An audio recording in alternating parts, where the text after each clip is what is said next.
یسوع مسیح کے نام سے السلام علیکم پیارے بھائی اور بہن، جب ہم خدا کے طرف رجوع ہوتے ہیں اور خدا کے راہوں پہ چلتے ہیں تو خدا ہمارا ساتھ دیتا ہے، اور جس کام میں بھی ہم ہاتھ ڈالتے ہیں اس میں ہم کو مضبوط کرتا ہے اور ہم کو کامیابی دیتا ہے۔ ہمارا کام یہ ہے کہ ہم اپنے آپ کو خدا میں مضبوط بنانا چاہیے۔ تو آپ لوگوں کو یاد ہوگا کہ گئے وقت تاریخ کی دوسری کتاب باب 15 سے غور کرنا شروع کرے تھے، اور ہم باب 15 کو ختم کرے تھے۔ اس کے بعد باب 16 اٹھائے تھے اور باب 16 کو بھی ختم کرے تھے۔ آج ہم باب 17 سے غور کرنا شروع کریں گے۔ ہم پڑھیں گے باب 17 اور اس کی آیت 1۔ لکھا ہوا ہے، اور اس کا بیٹا یہوشافط اس کی جگہ بادشاہ ہوا، اور اس نے اسرائیل کے مقابل اپنے آپ کو قوی کیا۔ تو یہاں ہم دیکھتے ہیں کہ یہوشافط اپنے یہودا کے سلطنت کو اسرائیل کے خلاف مضبوط کرتے ہیں۔ اسرائیل جو ہے شمال کے حصے کی بادشاہت ہے۔ آیت 2 میں لکھا ہوا ہے، اور اس نے یہودا کے سب فصلدار شہروں میں فوجیں رکھیں، اور یہودا کے ملک میں اور افرائیم کے ان شہروں میں جن کو اس کے باپ آسا نے لے لیا تھا چوکیاں بٹھائیں۔ آپ لوگوں کو یاد ہوگا کہ اس سے پہلے کے باب میں ہم کو جنگ کے بارے میں بتایا گیا تھا، یعنی کہ اسرائیل اور یہودا کے درمیان۔ تو یہاں یہوشافط اپنے سلطنت کی حفاظت کرنے کے لیے فوج کا انتظام کرے اور چوکیاں بٹھائے۔ آیت 3 میں لکھا ہوا ہے، اور خداوند یہوشافط کے ساتھ تھا، کیونکہ اس کی روش اس کے باپ داؤد کے پہلے طریقوں پر تھی، اور وہ بالم کا طالب نہ ہوا۔ پیارے بھائی اور بہن، یہاں سوال یہ پیدا ہوتا ہے کہ خدا کیوں یہوشافط کے ساتھ تھا؟ خدا یہوشافط کے ساتھ اس لیے تھا کیونکہ ان کی چال ان کے باپ داؤد کے پہلے طریقوں پہ تھی، اور خدا اس لیے یہوشافط کے ساتھ تھا کیونکہ یہوشافط بالم کے آگے نہیں جھکے۔ تو اگر ہم چاہتے ہیں کہ خدا ہمارے ساتھ رہنا، تو ہمارا ایمان یسوع مسیح کے ذریعے سے خدا میں قائم ہونا، اور ہم دنیا داری کے طرف نہیں بلکہ خدا کے راہوں پہ چلنا، یہ بہت ضروری ہے ہمارے زندگی میں۔ اگر ہم یہ کام نہیں کریں گے تو کچھ نہیں ہو سکتا۔ آیت 4 اور 5 پڑھیں گے، بلکہ اپنے باپ دادا کے خدا کا طالب ہوا اور اس کے حکموں پر چلتا رہا، اور اسرائیل کے سے کام نہ کیے۔ اس لیے خداوند نے اس کے ہاتھ میں سلطنت کو مستحکم کیا، اور سارا یہودا یہوشافط کے پاس ہدیے لایا، اور اس کی دولت اور عزت بہت فراوان ہوئی۔ تو یہاں ہم دیکھ سکتے کہ جب یہوشافط خدا کے راہوں پہ چلنے لگے تو خدا ان کو ڈھیر ساری برکت دیا۔ آج ہم یہ سوچتے کہ ہمارے گھر میں برکت کیوں نہیں؟ کئی مرتبہ یہ سوچتے ہم، میرے دوست، اس کی وجہ یہ ہے کہ ہم خدا کے راہوں پہ نہیں چل رہے۔ خدا کے راہوں پہ نہیں چلیں گے اور خدا کو بولیں گے برکت دیو، یہ نہیں ہو سکتا۔ خدا ہماری سننے والا نہیں۔ پہلے ہمارا کام یہ ہے کہ ہم خدا کے راہوں پہ چلنا، اور اس کے بعد خدا کا وعدہ پکا ہے کہ انہیں ہم کو برکت دیں گا۔ یہ ہوگا۔ اب ہم کلام کے وہ حصے پہ آئیں گے جہاں یہوشافط سارے یہودا میں اپنے عمرہ کو بھیجتے ہیں تعلیم دینے کے لیے، یعنی کہ خدا کے کلام کی تعلیم دینے کے لیے۔ ہم پڑھیں گے آیت 6 سے 9۔ اور اپنی سلطنت کے تیسرے برس اس نے بن خیال اور عبدیہ اور زکریا اور نتنیل اور میکایا کو، جو اس کے عمرہ تھے، یہودا کے شہروں میں تعلیم دینے کو بھیجا، اور ان کے ساتھ یہ لاوی تھے، یعنی سمیہ اور نتنیہ اور زبدیہ اور اساہیل اور سمی راموت اور یہونتن اور ادونیہ اور طوبیہ اور طوبا دنیا لاویوں میں سے، اور الیسما اور یہورام کاہنوں میں سے تھے۔ سو انہوں نے خداوند کی شریعت کی کتاب ساتھ رکھ کر یہودا کو تعلیم دی، اور وہ یہودا کے سب شہروں میں گئے اور لوگوں کو تعلیم دی۔ پیارے بھائی اور بہن، کیا آپ محسوس کر سکتے ہیں کیا کہ یہوشافط کیا کرے. یا یہوشافط جو ہیں کلام حیات کا پروگرام شروع کرے. تو یہوشافط پہلے بادشاہ تھے جو خدا کے کلام کی تعلیم شروع کرے. انہوں لاویوں کو یہودا کے شہر کے چوطرف بھیج دیے خدا کے کلام کی تعلیم دینے کے لیے. تو ان لوگوں کو ذاتی طور سے گھر گھر جانا تھا اور خدا کے کلام کی تعلیم دینا تھا. میرے دوست، بحالی لانے کا یہ طریقہ ہے. جب تک کلیسیا خدا کے کلام میں مشغول نہیں ہو جائیں گی تو کلیسیا میں صحیح طریقے کی بحالی نہیں آ سکتی. بائبل شریف کی تعلیم کلیسیا میں ہونا ضروری ہے، اور یہ چیز ہم آج کمی دیکھتے ہیں. یعنی کہ یہ چیز کی ضرور کمی ہے کہ کلیسیا جو ہے بائبل کی تعلیم نہیں دے رہی ہے. اب ہم دیکھیں گے کہ جب یہوشافط لاویوں کو خدا کے کلام کی تعلیم دینے کے لیے بھیجے تو کیا ہوا. ہم پڑھیں گے آیت 10 سے 12، اور میں چاہوں گا کہ آپ ذرا غور سے سنا یہ آیتیں. یہاں لکھا ہوا ہے، اور خداوند کا خوف یہودا کے گردا گرد ممالک کی سب سلطنتوں پر چھا گیا. میرے بھائی ذرا میں اور ایک مرتبہ پڑھتا ہوں یہ آیت. اور خداوند کا خوف یہودا کے گردا گرد کے ممالک کے سب سلطنتوں پر چھا گیا، یہاں تک کہ انہوں نے یہوشافط سے کبھی جنگ نہ کی. اور بعض فلسطی یہوشافط کے پاس ہدیے اور خراج میں چاندی لائے، اور عرب کے لوگ بھی اس کے پاس ریوڑ لائے، یعنی 7,700 مینڈے اور 7,700 بکرے.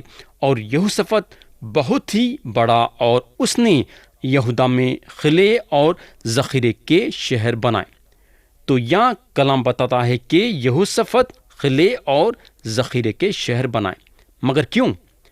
کیونکہ جو ہدیے لوگاں ان کے پاس لا رہے تھے رکھنے کے لیے جگہ نہیں تھی، تو یہ ذخیرے کے شہر بنانا پڑا تاکہ یہ ہدیے اس میں رکھے. ویسا تو یہوشافط کو خدا بہترین طریقے سے استعمال کرا. جب یہودا میں بحالی آئی تو اس کا اثر یہودا کے اطراف کے شہروں میں پڑا اور یہ بحالی پھیل گئی. فلسطینیاں بھی جو ان کے کٹر دشمن تھے ان لوگوں کے دوست بن گئے اور تحفے کے حیثیت سے چاندی بھیجے. اور یہ بحالی کا اثر عرب کے لوگوں پہ بھی پڑا. عرب لوگ یہوشافط کو ریوڑ دیے، یعنی کہ 7,700 مینڈے اور 7,700 بکرے.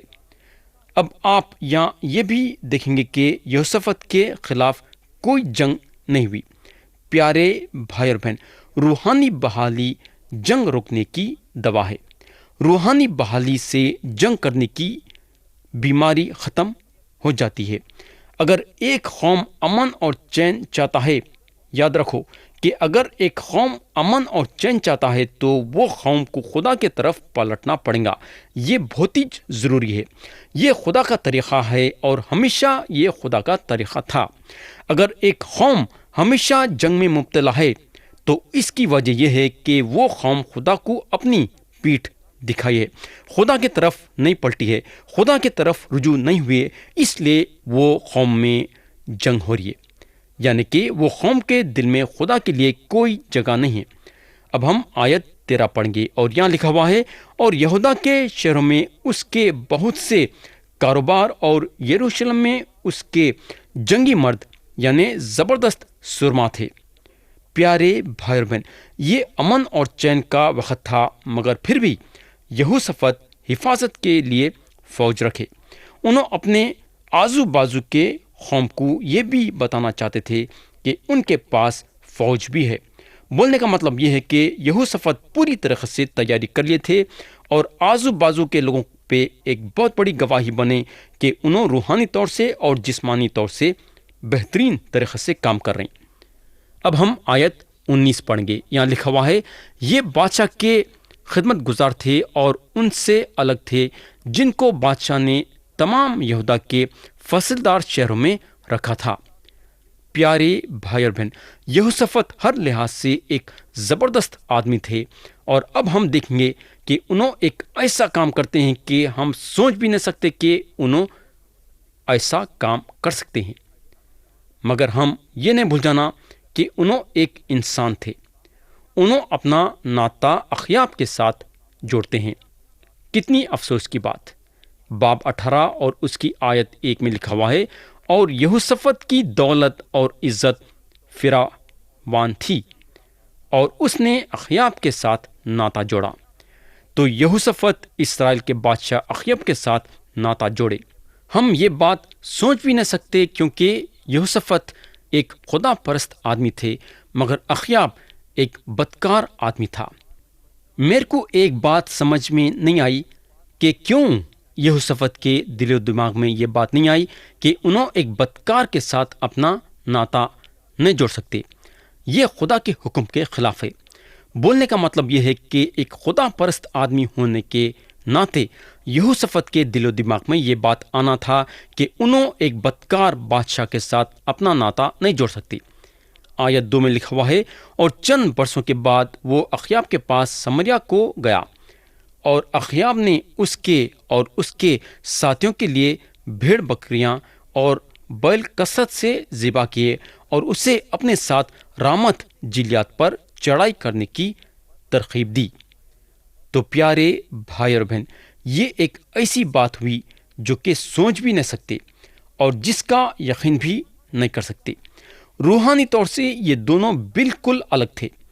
ذاتی طور سے یہوشافط ایک خدا پرست بادشاہ ہیں، اور خدا ان کا استعمال کرا یہودا کے لوگوں میں بحالی لانے کے لیے، اور یہوشافط خدا سے محبت رکھتے تھے اور انہوں خدا کے کلام سے محبت رکھتے تھے۔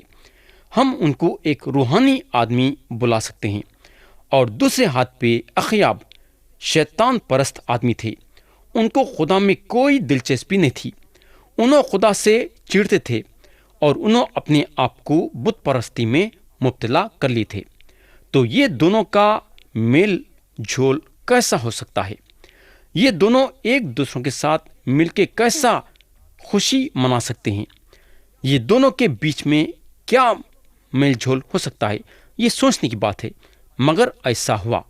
آیت 3 پڑھیں گے، یہاں لکھا ہوا ہے، اور اسرائیل کے بادشاہ اخیاب نے یہودا کے بادشاہ یہوشافط سے کہا، کیا تو میرے ساتھ رامت جلیات کو چلے گا؟ اس نے جواب دیا، میں ویسا ہی ہوں جیسا تو ہے، اور میرے لوگ ایسے ہیں جیسے تیرے لوگ، سو ہم لڑائی میں تیرے ساتھ ہوں گے۔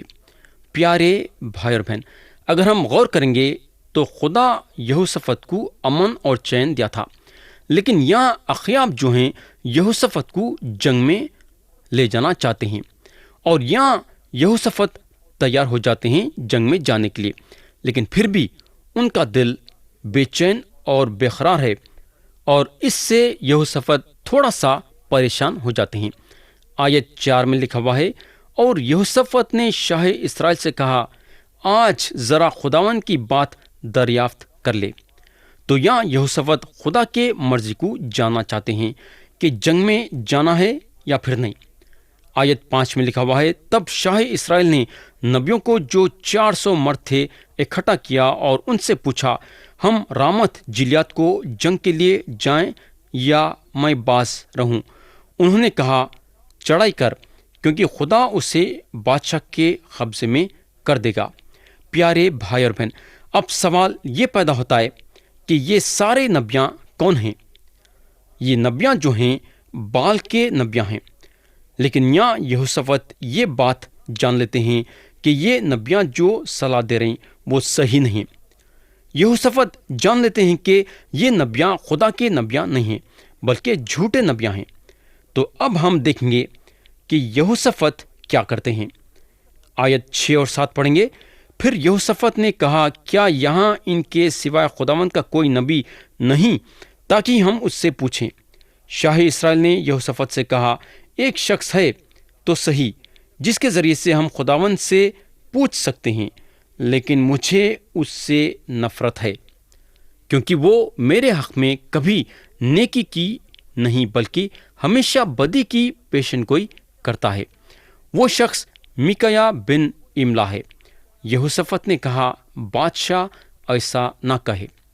پیارے بھائی اور بہن، اخیاب کیوں خدا کے نبی کے بارے میں یہ بولے کہ میرے حق میں کبھی نیکی کی نہیں بلکہ ہمیشہ بدی کی پیشن گوئی کرتا ہے؟ یہ اس لیے بولے کیونکہ اخیاب خدا کے طرف سے پیغام سننا نہیں چاہتے تھے۔ آج ہمارے زمانے میں کئی لوگ ہیں جو خدا پرست سمجھتے ہیں اپنے آپ کو، لیکن خدا کے باتوں کو سننا نہیں چاہتے ہیں۔ آج ہمارے زمانے میں کئی لوگ ہیں جو خدا پرست آدمی سے چڑھتے ہیں، جو خدا کے پاس سے ان کو پیغام دیتے ہیں۔ بولنے کا مطلب یہ ہے کہ اگر ایک خدا کا آدمی آ کے کسی کو پیغام دیتا ہے، وہ لوگ چڑھتے ہیں وہ لوگ سے، کیونکہ وہ پیغام کو سننا نہیں چاہتے ہیں، کیونکہ وہ پیغام خدا کی طرف سے ہے، اور جو پیغام خدا کی طرف سے ہوتا ہے وہ دل کو چیرتا ہے۔ میرے بھائی، خدا کا پیغام یاد رکھو کہ اگر آپ بدکاری کریں گے تو آپ کے دلوں کو چیر دیں گا۔ یہ لوگ خدا کی طرف سے کلام سننا نہیں چاہتے تھے، یعنی کہ اخیاب اور ان کے لوگ خدا کی طرف سے پیغام سننا نہیں چاہتے تھے، کیونکہ ان لوگ جانتے تھے کہ خدا کا کلام اگر ان پہ نازل ہوگا تو وہ سختی سے جو ہے دل میں کام کریں گا۔ آیت 9 پڑھیں گے، اور شاہی اسرائیل اور شاہ یہودا یہوشافت اپنے اپنے تخت پر اپنا اپنا لباس پہنے بیٹھے تھے۔ وہ سامریا کے پھاٹک کے مدخل پر کھلی جگہ میں بیٹھے تھے، اور سب انبیاء ان کے حضور نبوت کر رہے تھے۔ تو یہاں نبوت چل رہی تھی، اور نبی میکایا کو بلانے کے لیے بادشاہ اخیاب کی طرف سے ایک آدمی جاتا ہے۔ آیت 12 پڑھیں گے، اور اس حاسد نے جو میکایا کو بلانے گیا تھا اس سے یہ کہا، دیکھ، سب انبیاء ایک زبان ہو کر بادشاہ کو خوشخبری دے رہے ہیں، سو تیری بات بھی ذرا ان کی بات کی طرح ہو، اور تو خوشخبری ہی دینا۔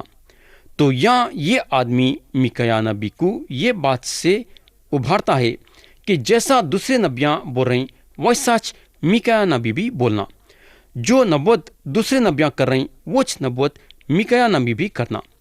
یا یہ آدمی میکایا نبی کو آزمائش میں لانے کی کوشش کر رہا تھا۔ میکایا کے سامنے یہاں ایک بہت بڑی آزمائش تھی، مگر اب ہم دیکھیں گے کہ میکایا نبی کیا بولتے ہیں۔ ذرا غور سے سنو، آیت 13 پڑھیں گے، میکایا نے کہا، خداوند کی حیات کی قسم، جو کچھ میرا خدا فرمائے گا میں وہی کہوں گا۔ تو یہاں میکایا نبی آزمائش میں نہیں گرے، مگر یہ بات وہ حاسد کے سامنے یہ ظاہر کری کہ انہوں صرف وہ بات بولیں گے جو بات انہوں خدا کے طرف سے سنیں گے۔ میکایا نبی جو ہیں خدا کا کلام اخیاب کو سنانا چاہتے تھے۔ میرے بھائی، تھوڑی دیر کے لیے سمجھو کہ خدا ہم کو کچھ بولتا ہے، اور یہ بولتا ہے کہ جا کے وہ انسان کو یہ چیز بولو، تو ہمارا فرض یہ ہے کہ جو خدا ہم کو بولا ہے ہم وہ انسان کے پاس وہ بات سنانا۔ اگر ہم اپنی مرضی کے ساتھ سنائیں گے تو ہم خدا کے خلاف ہو جائیں گے۔ تو یاد رکھو کہ ہم ہمیشہ خدا کے قدموں کے ساتھ چلنا چاہیے۔ یا میکایا نبی یہ کام کرے، جو خدا ان کو بولا انہوں تیار تھے وہ بات اخیاب کو سنانے کے لیے۔ اب ہم پڑھیں گے آیت 14، یہاں لکھا ہوا ہے، جب وہ بادشاہ کے پاس پہنچا تو بادشاہ نے اس سے کہا، میکایا، ہم رامت جلیاد کو جنگ کے لیے جائیں یا میں باز رہوں؟ اس نے کہا، تم چڑھائی کرو اور کامیاب ہو، اور وہ تمہارے ہاتھ میں کر دیے جائیں گے۔ پیارے بھائی اور بہن، اب ہم دیکھیں گے کہ جب میکایا نبی دوسرے نبیوں کے ساتھ ہاں ملائے تو یہ بات کا اثر اخیاب پہ کیسا پڑا؟ آخر یہ بات اخیاب کو کیسا محسوس ہوئی؟ ہم پڑھیں گے آیت 15، ذرا غور سے سنو، یہاں لکھا ہوا ہے، بادشاہ نے اس سے کہا، میں تجھے کتنی بار قسم دے کر کہوں کہ تو مجھے خداوند کے نام سے حق کے سوائے اور کچھ نہ بتائے۔ تو پیارے بھائی اور بہن، اخیاب کو یہ بات کا پتہ چل گیا تھا کہ ان کے نبیاں ان سے جھوٹی نبوت کر رہے ہیں۔ جب میکایا نبی بال کے نبیوں کے ساتھ ہاں ملائے تو اخیاب جان لیے کہ میکایا ان کے ساتھ مذاق کرنے کے لیے ایسا بول رہے ہیں۔ اخیاب میں یہ کمزوری تھی کہ اخیاب خدا کا کلام سننا نہیں چاہتے تھے، جب ان کو پتہ چل گیا تھا کہ خدا کا کلام ان کے لیے کیا ہے۔ اخیاب حقیقت جانتے تھے، اس لیے انہوں میکایا سے بولنے کو لگے، مجھے خداوند کے نام سے حق کے سوائے اور کچھ نہ بتائے۔ آیت 16 اور 17 پڑھیں گے۔ اس نے کہا، میں نے سب بنی اسرائیل کو پہاڑوں پر ان بھیڑوں کی مانند پراگندہ دیکھا جن کا کوئی چرواہا نہ ہو، اور خداوند نے کہا، ان کا کوئی مالک نہیں، سو ان میں سے ہر شخص اپنے گھر کو سلامت لوٹ جائے۔ تب شاہی اسرائیل نے یہوشافط سے کہا، کیا میں نے تجھ سے کہا نہ تھا کہ وہ میرے حق میں نیکی کی نہیں بلکہ بدی کی پیشن گوئی کرے گا؟ پیارے بھائی اور بہن، ایک طرف سے میکایا نبی اخیاب کے دل و دماغ کو تیار کر رہے تھے سچائی کو سننے کے لیے، اور اب میکایا صحیح بولتے ہیں کہ خدا کا کلام اخیاب کے لیے کیا ہے۔ ہم پڑھیں گے آیت 18 سے 26۔ یہاں لکھا ہوا ہے، تب وہ بول اٹھا، اچھا تم خداوند کے سخن کو سنو۔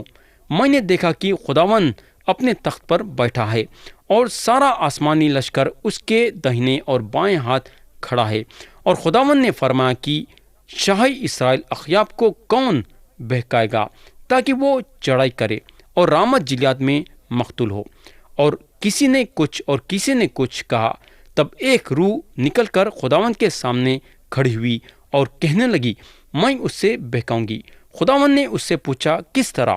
اس نے کہا، میں جاؤں گی اور اس کے سب نبیوں کے منہ میں جھوٹ بولنے والی روح بن جاؤں گی۔ خداوند نے کہا، تو اسے بہکائے گی اور غالب بھی ہوگی، جا اور ایسا ہی کر۔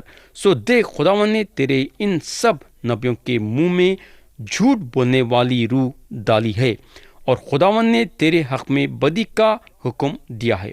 تب صدقیہ بن کنعنا نے پاس آ کر میکایا کے گال پر مارا اور کہنے لگا، خداوند کی روح تجھ سے کلام کرنے کو کس راستے میرے پاس سے نکل کر گئی؟ میکایا نے کہا، تو اس دن دیکھ لے گا جب تو اندر کی کھوٹری میں چھپنے کو گھسے گا۔ اور شاہی اسرائیل نے کہا، میکایا کو پکڑ کر اسے شہر کے ناظم آمون اور یواس شہزادہ کے پاس لوٹا لے جاؤ، اور کہنا کہ بادشاہ یوں فرماتا ہے کہ جب تک میں سلامت واپس نہ آ جاؤں اس آدمی کو قید خانے میں رکھو اور اسے مصیبت کی روٹی کھلانا اور مصیبت کا پانی پلانا۔ تو یہاں اگر ہم دیکھیں گے تو ہم کو معلوم ہوگا کہ میکایا نبی نہ تو اخیاب سے ڈرے، نہ یہوشافط سے ڈرے، نہ بادشاہ کے ملازموں سے ڈرے۔ انہوں وہ بات بتائے جو بات ان کو خدا کی طرف سے ملی تھی۔ میکایا کے دل میں لوگوں کا خوف نہیں تھا بلکہ خدا کا خوف تھا۔ انہوں لوگوں کے ساتھ ہاں میں ہاں ملانا نہیں چاہتے تھے بلکہ خدا کے ساتھ ہاں میں ہاں ملانا چاہتے تھے۔ پیارے بھائی اور بہن، جب سچائی بولنے کی بات پیدا ہوتی ہے تو یاد رکھو کہ ہم دلیری کے ساتھ سچائی لوگوں کے سامنے رکھنا چاہیے۔ ہمارے دل میں لوگوں کا خوف ہونا نہیں چاہیے بلکہ خدا کا خوف ہونا چاہیے۔ تو یہاں میں کلام کو ختم کروں گا اور آتے اس وقت ہم یہ واقعے کو آگے لے کے بڑھیں گے۔ یسوع مسیح کے پیارے اور بلند نام میں آمین۔